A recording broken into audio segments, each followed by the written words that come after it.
slide. In most business presentations, numbers play a very, very important part, right? Because especially if you're going to be making presentations to senior management, middle management, to a customer, or any stakeholder for that matter, in the end, what people want to see is numbers. And often those numbers come down to money. It could be money saved or money earned. In the end, a lot of things boil down to money saved or money earned, right? So even if you're going to talk about how a certain software is going to save the time of the employees in a company, that time saved again can be calculated in terms of the amount of money that means, right? So a lot of times presentations revolve around numbers, and therefore knowing how to play with those numbers or make them meaningful is something very important, right? Now, there are three things here, and I'm going to explain each one of these three things through examples to you all. But first, I quickly want you all to go through this, right? So there are three main ways in which numbers are made relevant or meaningful. So the first thing is where you break numbers down. Okay, when a seemingly high number, amount, or cost is broken down in a manner that makes it appear negligible, that's what breaking it down means.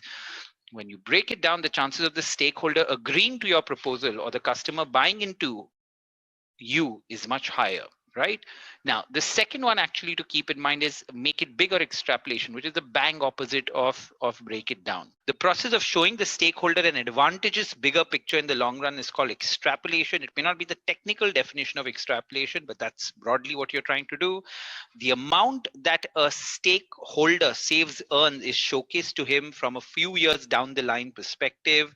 This makes the overall figure appear significantly huge and profitable, right? So if you know how to play with numbers in a way, you know how to break them down where required, and you know where to extrapolate them. And once you do that, then you do comparison, right? So when the price of a product, amount saved or amount earned is compared to something else, which showcases how beneficial your idea, plan, or proposition is, right? So I'm going to try to explain this to you through some examples. Okay, now what is break it down, right? How do you do this? So this is typically something that an insurance salesperson will do with you extremely well, right? So he will say, an insurance sales in his presentation, if he has one, will say, okay, all the figures that I'm stating are wrong, because I don't remember what insurance figures are. So please don't go by these figures.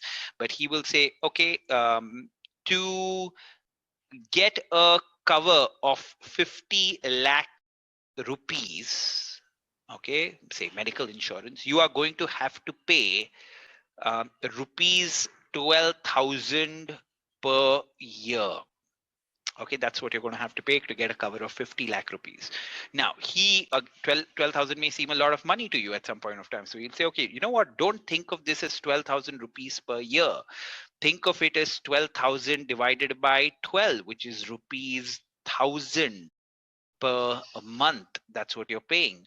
And then he'll go one step further and say, okay, don't think of it as rupees 1,000. You're basically going to be paying in a way rupees 33 per day is what you're going to be paying, right? This is all that you need to pay, and for that amount you're going to secure your family for 50 lakh rupees if you have to go to the hospital or if anything goes wrong with you.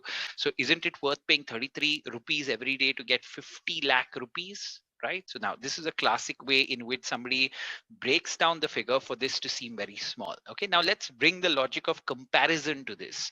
So what does a person do while comparing? So he will say, sir, this 33 rupees per day, a coffee at Starbucks, if you have one coffee at Starbucks, that coffee will cost you today 250 bucks.